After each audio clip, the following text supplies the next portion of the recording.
प्रणाम सुंदर साहब, प्रणाम छत्रसाल बहादुर कलियुग। आज का हमारा अध्याय महाराजा छत्रसाल, अध्याय 12वां।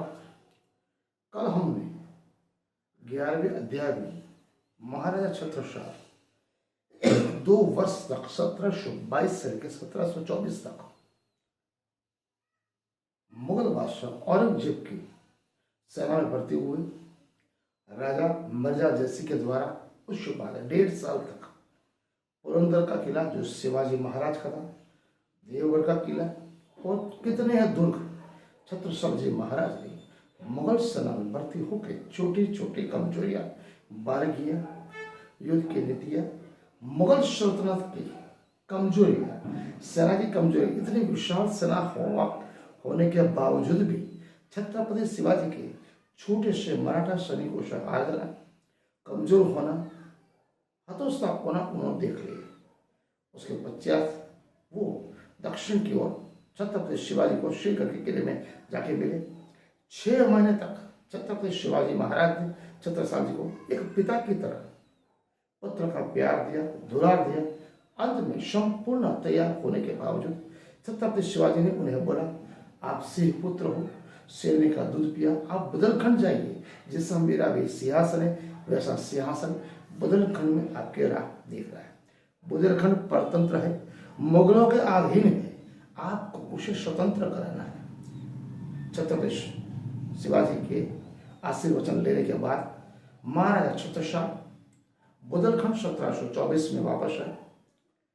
आने के बाद उन्होंने देखा पूरा महाराष्ट्र का जैसा भूभाग है वैसा विंध्यवासिनी देवी जिस विंध्याचल पर्वत पे आरूढ़ है, वो समग्र विंध्याचल पर्वत जो सतयुग में विश्वामित्र मुनि का, ऋषि का आश्रय स्थान गिना जाता था, वहीं पर घने जंगल, घनी करारी, टिकरिया, पर्वत, पहाड़ों, नदियों, झीलों, तालाबों, गिरी कंदराओं में छत्रसाल जी महाराज ने 2 वर्ष 1725 से 1727 तक छोटे से उम्र में जन जन तक छोटे से कस्बे, छोटे गांव, छोटे शहर, छोटे बड़े सभी राजाओं को मिले। हर एक इंसान से संपर्क किया जिसे बुदेलखंड की स्वतंत्रता के लिए हृदय में जोश था, उन्माद था। छत्रसाल जी चप्पे चप्पे से वाकिफ हो गए। उनके साथ एक सैनिक था जो उनकी पत्नी थी देवकोरी, जो पुरुष वेश में हमेशा उनके साथ रहती। 2 वर्ष समग्र बुदेलखंड का भ्रमण करने के बाद, संपूर्ण जानकारी लेने के बाद वो वापस अपने दोनों भाई रतन शाह और अंगद शाह के पास देवगढ़ को बिजोरी की दुर्ग में आए। उन्होंने अपनी संपूर्ण योजना बुदेलखंड के स्वतंत्रता के लिए जो उन्होंने योजना बनाई थी वो संपूर्ण विवरण अपने दोनों भाइयों को सुनाया। आप देख सकते हैं चंपक दंपति को उनके हितैषी बुदेलखंड के किसी भी राजा उनके साथ में नहीं, सभी उनके शत्रु थे। मुगल भी शत्रु थे। वैसे ही हालत महाराजा छत्रसाल की थी। सगे बहन मानकुंवरी ने दिल्ली के डर से उनको घर में तक बैठने नहीं दिया। सगे संबंधी दूर थे। उनके कुल पुरोहित ने भी उनको पहचानने से नकार दिया। उस समय उनके साथ सिर्फ 4 थे, लल्लू गडरिया, देरगढ़ का महाबली पटेल, देरगढ़ का भानुभट्ट और एक बरदिया कुमार की बेटी, उसने ही साथ दिया था। साथ साथ छोटे भाई जो थे रतन शाह, अंगद शाह। रतन शाह, अंगद शाह इतने बड़े मुगल सैनिक मुगल सल्तनत के सामने छत्रसाल के पास न घोड़ा था, न युद्ध थी, न शस्त्र था, न सरंजाम, तो कुछ भी नहीं था।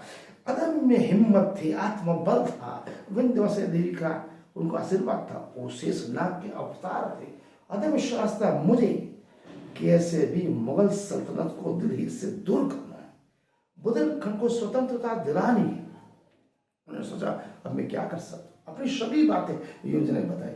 दोनों भाई ने मना कर दिया। उस समय छत्रसाल जी महाराज के मुख से जो वाणी निकली, मार्मिक वर्णन मिला, अगर कोई नपुंसक योद्धा भी अगर होगा तो उसके दिल में लोही उमड़ जाएगा, वो युद्ध करने के लिए तैयार हो जाए, ऐसी उनकी वाणी थी। यही वाणी का संपूर्ण विवरण एक ऐतिहासिक ग्रंथ छत्र प्रकाश मिश्र लाल कवि ने श्री महाराजा छत्रसाल के मुख से सुना है, जो मैं आपको सुनाना चाहता हूँ। एक नपुंसक योद्धा को भी युद्ध के लिए तैयार हो सके ऐसे बाण, ऐसी वाणी महाराजा छत्रसाल ने अपने दोनों भाइयों के दी थी। ये वाणी होने के बावजूद रतन शाह उन पर विश्वास नहीं करे।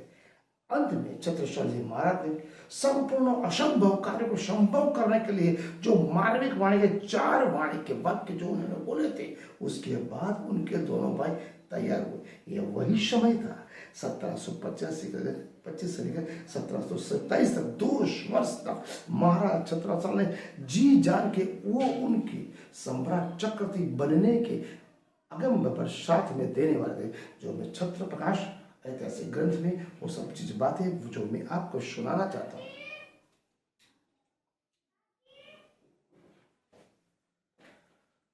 दौर देश दिल्ली के जाओ, तम के तेग तुर्कन पर धारो, हम सेवा करिए अनुरागे, लड़ी है उमगे तिहारे आगे। जो मुमिया हम पे मिली रही, ते संग हम फौज के रहे। जिन लागे संग हमारे, दोष न लागे तिनके मारे। ले उमराज चौथ बरी दे है, ते अमल देश को पे है। जिनमें एड़ बुजुर्गी पावे, तिन पे उमगे अस्त्र अजमा। छत्रसाल जी महाराज ने असंभव कार्य को संभव करने के लिए निम्न प्रकार की जो वाणी जो मैं सुना चाहता हूँ। उद्यमी ने संपत्ति करवाए, कहने का मतलब क्या है? जो उद्यम करेगा, मेहनत करेगा, वहीं पर संपत्ति आएगी। उद्यमी करे शपथ कहा है। शपथ अगर सुपुत्र किसको कहा जाए? जो उद्यम करेगा, पूरी निष्ठा प्रामाणिकता से काम करेगा, वो ही सुपथ कहा गया। उद्यमी करे संग सब लागे, उद्यमी ते जग से जसु पावे। अगर आप उद्यम करोगे, निष्ठा प्रामाणिकता हिम्मत, आप बल से काम करोगे, आपके जस यशो गाथा दुनिया में फैलेगी। समुद्र उत्तरी उद्यम गिनते जे, उद्यमी ते परमेश्वर कहावे। उसके बाद 1727 तक महाराजा छत्रसाल बुंदेलखंड में जन के संपर्क से वो वही समय था जब बादशाह ने ओरछा के मंदिर को तोड़ने के लिए दिल्ली से आह्वान किया था, उसको लेके सेनापति चला।